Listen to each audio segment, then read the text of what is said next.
yang dalam ni. Tu telur dekat bawah tu. Tadi awak potong. Dia Mana? punya labah. Lebah. Telur dia. Lebah. Ada lebah.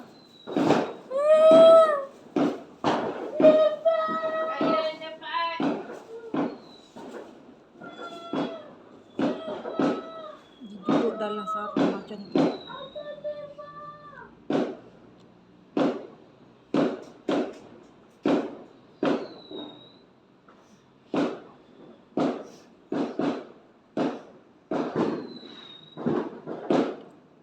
Lingkup kata.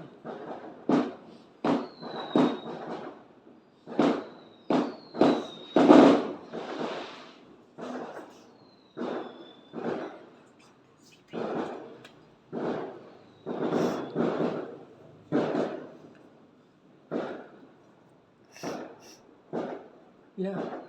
Hmm?